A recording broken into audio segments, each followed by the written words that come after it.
जी। महाराज जी आपके सत्संग को सुन के मांस मछली शराब मैंने छोड़ दिया महाराज जी। गुरुजी मेरे मन में एक विचार काफी समय से चला आ रहा है कि आप कहते हैं कि अतिथि देवो भव। मेरे घर पर अभी जो भी अतिथि आते हैं वो सभी मांस मछली का सेवन करते हैं और मैं उनको शाकाहारी खिलाता हूं, तो महाराज जी वो गुस्सा होकर जाएं तो इनका कहना है कि और गुस्सा हो जाए, एक बीता और गुस्सा हो जाए। हाँ, नहीं, हमको हम जो पाते हैं वही पवाएंगे, अगर तुम जो पाते हो हम नहीं पवा पाएंगे। सबको छोड़ दिया हमने, आप एक ही लक्ष्य राधा रानी को प्राप्त करें। बिल्कुल, हाँ बिल्कुल, गंदा आहार किसी को नहीं पाएंगे और रिश्तेदार बने रहे चाहे ना बने रहे, आप इसकी चिंता ना करो। कलिकाल है, अब प्रायः गंदगी ही बढ़ती चली जा रही है।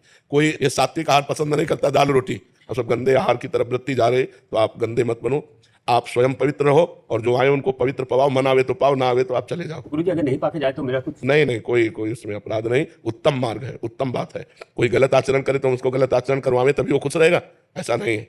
अगर आप गलत हो तो आप गलत हो, असंतुष्ट होकर जाओ। हमारा कोई अतिथि देवो भव इस बात के लिए है, हमने कई बार कहा, इसको बहुत अच्छे से समझना चाहिए। जिसका कोई परिचय नहीं है, जिसकी कोई तिथि तारीख नहीं आने की, अचानक कोई आ गया तो पहला स्वागत राधे श्याम। कोई भी हो, वाणी का स्वागत, मृदुल स्वागत, राधे श्याम, आओ बैठो, पानी पियेंगे आप? दूसरा स्वागत, पानी पियेंगे आप? नहीं हमें प्यार, भोजन पाएंगे आप?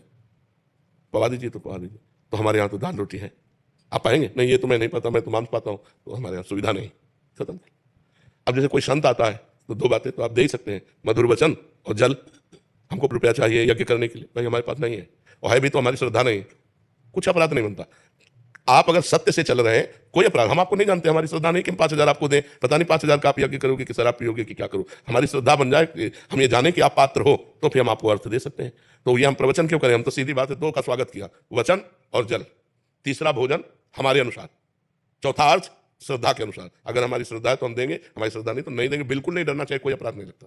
महाराज जी इसमें एक प्रश्न, जैसे आपने बोला कि वो 5,000 मांगे तो नहीं देना चाहिए, महाराज जी अगर वो कहे कि मेरे को भगवान प्रेरणा कर रहे हैं, अंदर से श्री जी प्रेरणा कर रहे हैं, तो हमारे अंदर पत्थर बैठा है क्या? वो भी वही, हमारे अंदर भी तो भगवान बैठा, वो प्रेरणा नहीं कर रहा। तुम्हारे अंदर प्रेरणा कर रहा, तुमने मांग लिया। हमारे अंदर प्रेरणा कर रहा कि नहीं देना, तो मैं नहीं दे रहा हूँ। जब मेरे अंदर प्रेरणा करेगा दो तो मैं दे दूंगा। तुम्हारे अंदर भगवान, तुम्हारे अंदर पत्थर थोड़ी बैठा है, वही भगवान ही तो बैठा है। दबना नहीं चाहिए। धर्म में कहीं भी झुकने वाली इस तरह की प्रवृत्ति नहीं। मान लो कोई ऐसा भी कह दे कि अगर रुपया नहीं दोगे तो तुम्हारे घर में हानि हो जाएगी, बिल्कुल नहीं डरना चाहिए। ऐसे पाखंड से नहीं डरना चाहिए। कुछ नहीं, जो रुपया पैसे का गुलाम होता है साधु नहीं होता।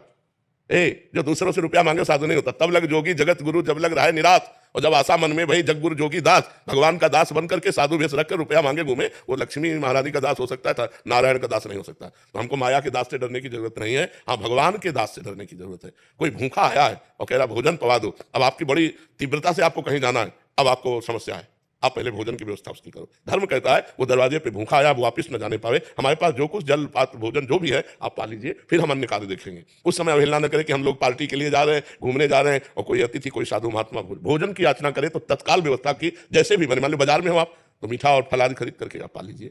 भले वो अपनी औषधि के लिए पैसा है तो आप बीमारी का कष्ट सह लेंगे, आप भोजन पा लीजिए। ये धर्म कहता है।